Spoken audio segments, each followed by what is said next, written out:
Today's video is taking this hot mess of a nightstand set and trying to make a dupe of this Anthropologie dresser. If you want to see how close I can get, just stay tuned and watch until the very end.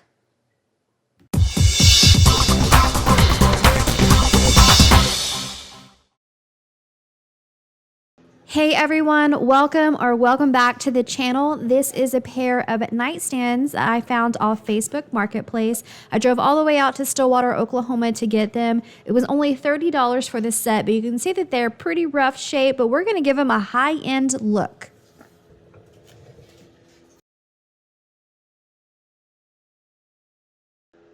Typically, I start all my pieces by removing the hardware, but this set doesn't have any, so we're getting right to cleaning with some Dawn dish soap, some warm tap water, and I'm going to use a rag to kind of wet the surface first, come back with a kitchen sponge to scrub really good, especially in those stained areas, and then wipe back the bubbles and just clean the entire body of the nightstands, the outside, the insides of the nightstands, the drawer fronts and insides of the drawers.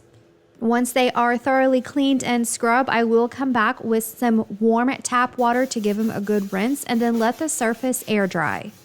If you like to see old, worn, beat up pieces of furniture fixed and painted to get a second chance at life, this is definitely the channel for you, so make sure that you like, subscribe, and hit that bell for notifications.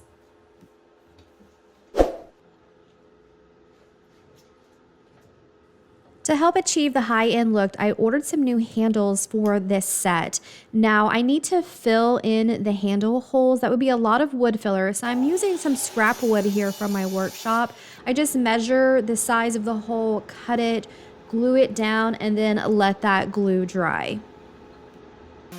The tops of both nightstands have a flaky finish that is coming off, so I'm using some 120 grit sandpaper here to remove that previous finish. I wipe away the dust residue and then get to work on using Bondo. This is Bondo wood filler.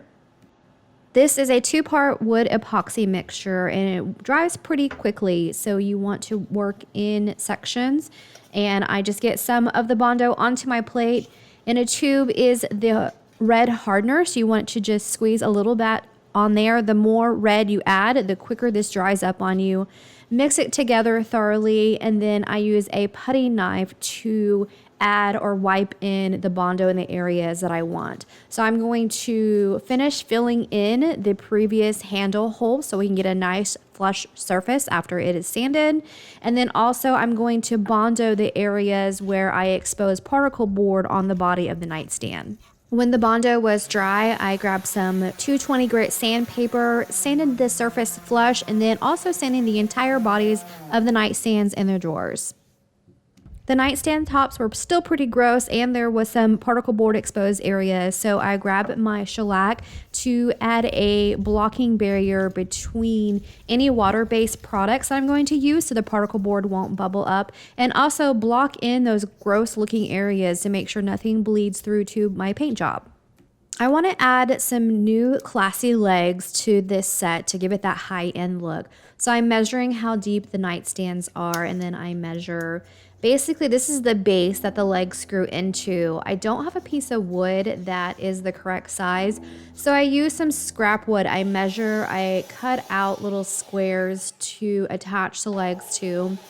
Now this wood is not thick enough to make it the level I need to, so I have this genius idea of adding a 2x2 underneath to give that height. This ends up being a really bad idea, and I'll show you later why. But I glue those into place, clamp them, use my nail gun to nail the 2x2 pieces into place, and then I come back with the squares that I had cut to fit the size of the base of the new legs. I drilled a hole in the middle of those, and then I glue and nail those down to the 2x2 pieces. I'm going through this really quickly. Again, it didn't end up working, so I didn't want to spend a whole lot of time. But you know, sometimes the things that you do don't work out, and it's just trial and error, and that's how you learn what works and what doesn't. And again, I will show you here in a few minutes why this was a really bad idea and it did not work.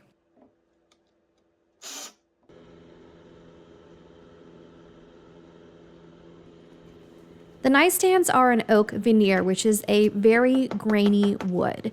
So to remove some of that wood grain, I'm grabbing my Dixie Belle mud, mixing it together with some water to get a thinner paste consistency, and then use a disposable chip brush to brush that Dixie Belle mud down into the wood grain and then let that dry.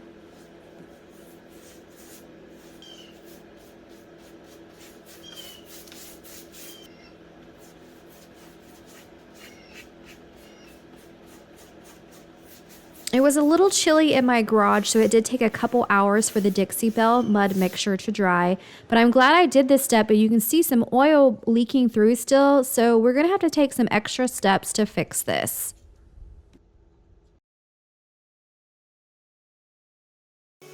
I don't know what this stuff is, but it leaked through being shellacked and then also cleaned with some Dawn dish soap, so we're going to start back over. I'm using my Surf Prep sander here to sand the Dixie Belle mud and shellac off and get back to the surface, wipe the dust away. This time I'm going to clean with a 50-50 mixture of vinegar and water. I sprayed the top down really well and then scrub it really well also with my kitchen sponge, trying to get down into the grain, wipe away the remaining cleaner, and then I grab some pure baking soda and I sprinkle it over the top. You want about a 1/4 an inch, if you can, layer of baking soda, and then let that set for a few hours. What this does is absorb up any remaining oil that might be in the surface.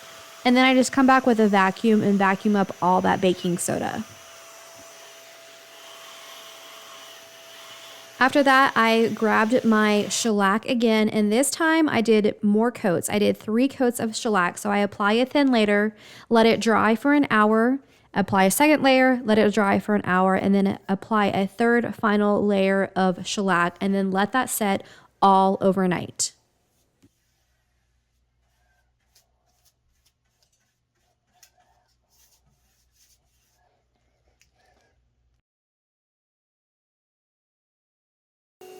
All right, back to sanding. I'm using my Surf Prep sander with some 220 grit sandpaper to go over the surface and get it ready to paint. One of the things that I really like about the Surf Prep sander is that they have these foam abrasive pads that are very spongy and they can fit over curvy details. So when I use them over the front of the dresser or the nightstand, you can see how the pad just forms to the shape. Once the sanding is done, I wipe away the dust residue.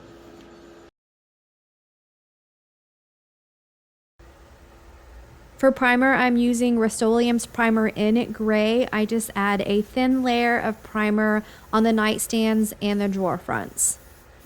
I ended up only doing 1 coat of primer.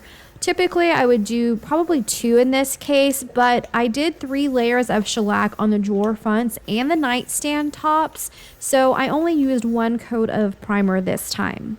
For the drawers, I like to tape off the sides and then go across the top to help block away any overspray. And again, it's a little bit of a cooler day here in my workshop, so I ended up letting the primer sit for 4 hours. When using products, it's always best to follow the manufacturer's recommendations, but just remember cooler temperatures and higher humidity calls for longer dry periods than what is recommended.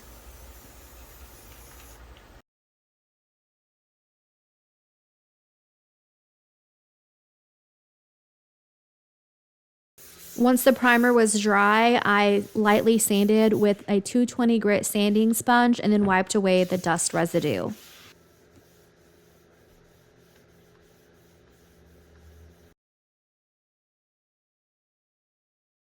For paint today, I'm using Melange Artisan Mineral Paint in the Free Spirit Blue. I'm trying to follow my inspiration pictures, and this is the closest paint I had similar in color.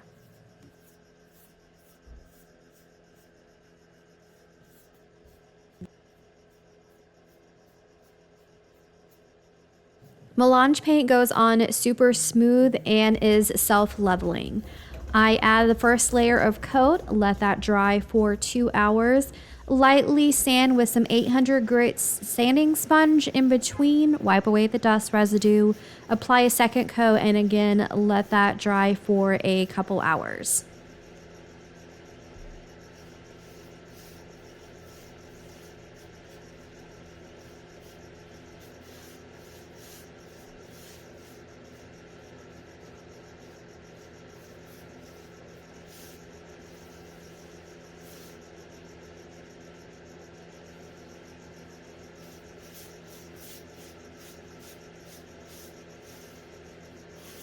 The inspiration piece, or the Anthropologie piece, looked like it was a bright blue with some gray streaks. So again, I'm going to use melange paint, but this time in a gray color. It is junket.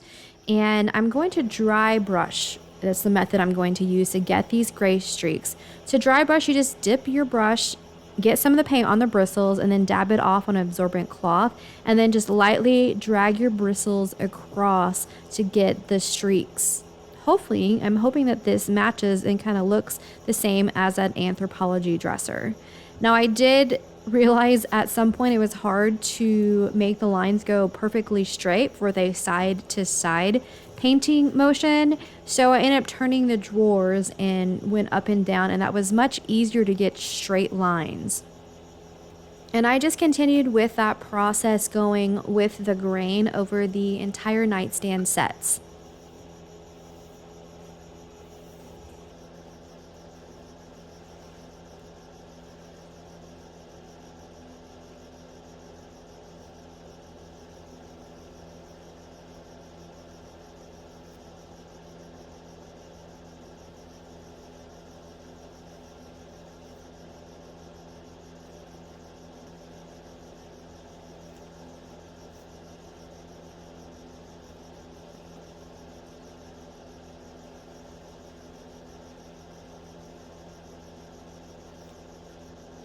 While I waited for the gray paint to thoroughly dry, I set my intentions on the drawer slides. I lightly sanded them, dusted them off, and then protected them with this Tray Wax Clear Paste Wax. This just allows the wood to be protected and the drawers to slide in and out.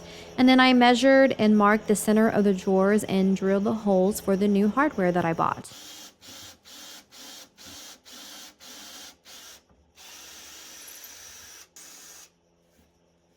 And then one last final sanding and wipe down before top coat.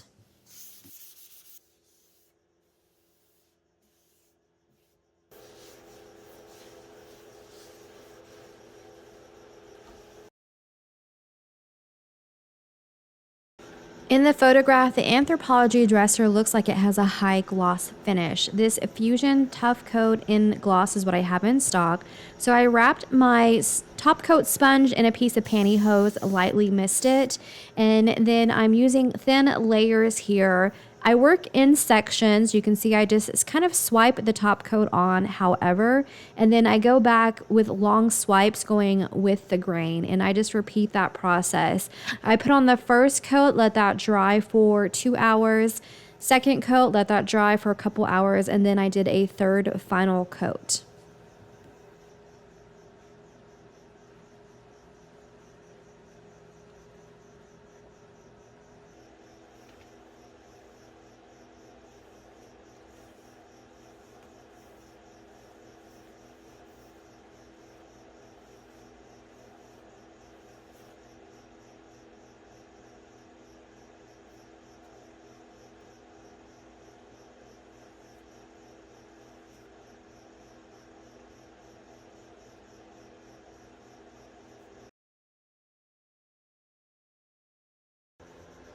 All right, let's make these nightstands look super classy with these legs. I think they're absolutely beautiful. I found them on Amazon. I will make sure to put a link down in the description for you all. Once I have the legs on, the only other thing to do is to add the handles, which I also ordered these on Amazon, and they look just like the ones that are on the Anthropologie dresser. All right, when I move the nightstands into the garage next to my workshop to set up for staging, as I noticed the legs aren't sturdy at all, so I will need to fix that before I can sell them. Unfortunately, this is the situation in my house. I have dripping faucets, and then I have snuggly cold dogs in my house. because in Oklahoma, Mother Nature decided to send us another wintry, icy storm. So I wasn't able to get to Home Depot before the dupe challenge to buy the wood that I need to properly fix those legs. But I will do that, and I will make a video of it, and I will put it on my Instagram and TikTok for you guys to see how I fix that. The link to my social media accounts are down in the description.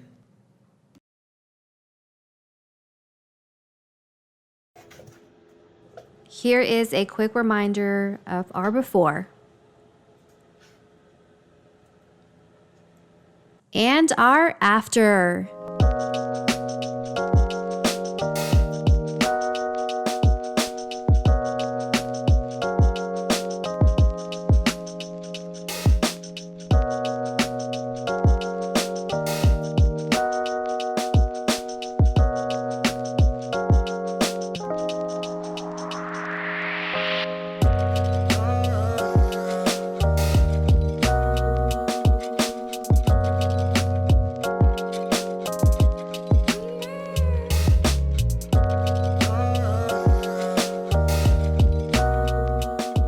All right, what do you guys think? Is this a trash to class, or is this dupe a dud? Let me know down below in the comments. Thank you, Clara at No Can Do, for hosting this dupe challenge. You guys like her channel, follow it if you haven't already. Here's a playlist of all the other flippers in this challenge. Give it a watch. That's all I have for you today. Until next time.